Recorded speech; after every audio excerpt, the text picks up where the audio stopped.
Circuit design की इस मजेदार दुनिया में स्वागत है।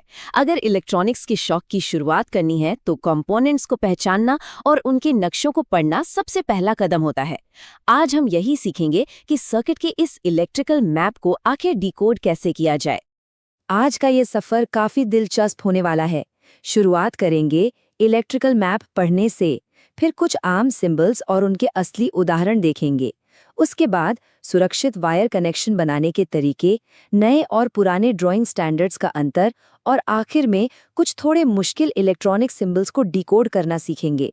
तो चलिए सबसे पहले बात करते हैं इलेक्ट्रिकल मैप को पढ़ने की। किसी असली पुर्जे को देखने और उसकी तकनीकी भाषा को समझने में जमीन आसमान का फर्क होता है, और ये फर्क समझना बहुत जरूरी है। मान लीजिए वीकेंड पर एक DIY डोरबेल बनानी है। उसके पिक्टोरियल डायग्राम में सब कुछ बिल्कुल असली हार्डवेयर जैसा दिखेगा, लेकिन प्रोफेशनल्स और इंजीनियर्स स्कीमेटिक डायग्राम्स का इस्तेमाल करते हैं।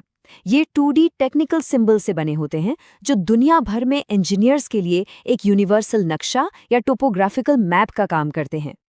अब आते हैं बुनियादी प्रतीकों और उनके असली उदाहरणों पर। इलेक्ट्रॉनिक्स की इस ABC को गहराई से समझने के लिए असली दुनिया की चीजों को उनके स्कीमेटिक सिंबल्स से जोड़कर देखते हैं। एक बेसिक सर्किट बनाने के सिर्फ 3 मुख्य स्टेप्स होते हैं। पहला, पावर सोर्स जैसे कि बैटरी। दूसरा, उसे कंट्रोल करने का तरीका जैसे एक स्विच। और तीसरा, आउटपुट जैसे एक LED।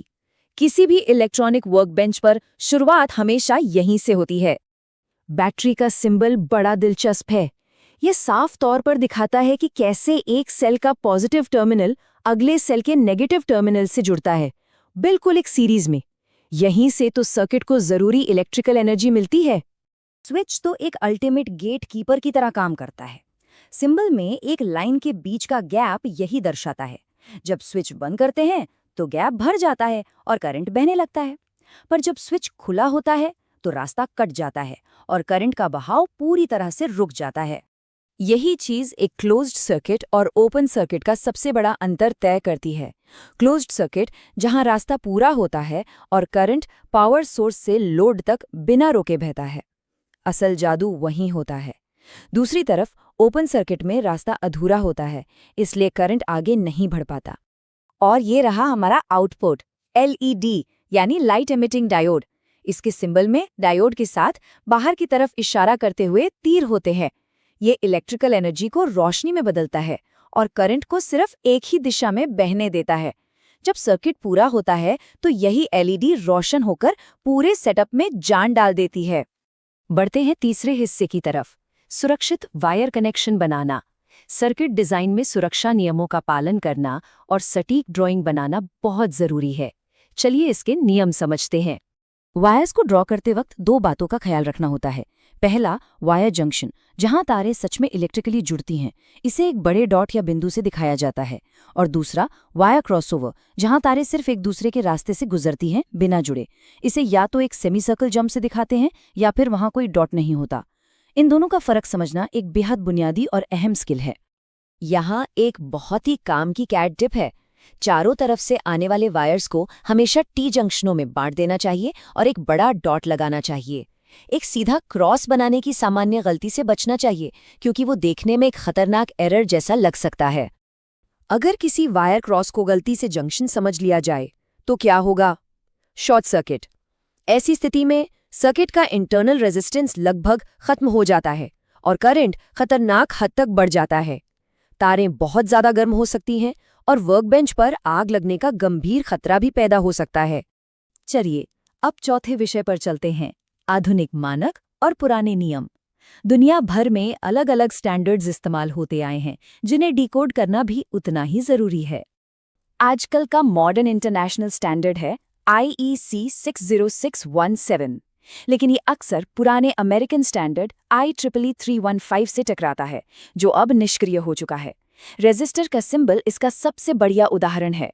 नए स्टैंडर्ड में ये एक सिंपल बॉक्स जैसा दिखता है, जबकि पुराने स्टैंडर्ड में ये एक जिगजैग लाइन हुआ करता था।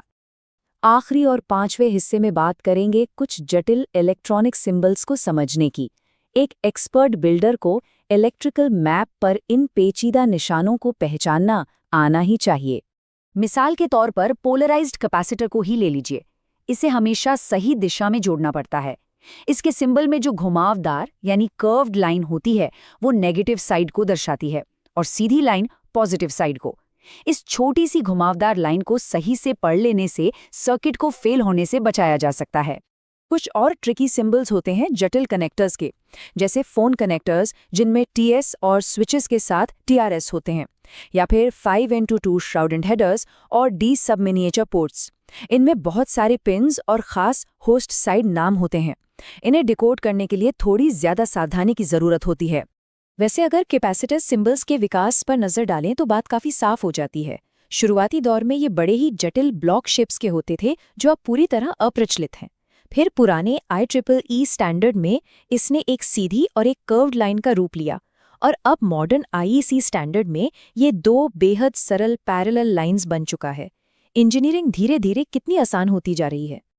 तो जरा सोचिए, अगर इंजीनियरिंग के ये सिंबल्स ऐसे ही लगातार सरल और विकसित होते जा रहे हैं तो आने वाले कल के स्कीमेटिक डायग्राम्स आखिर कैसे दिखेंगे?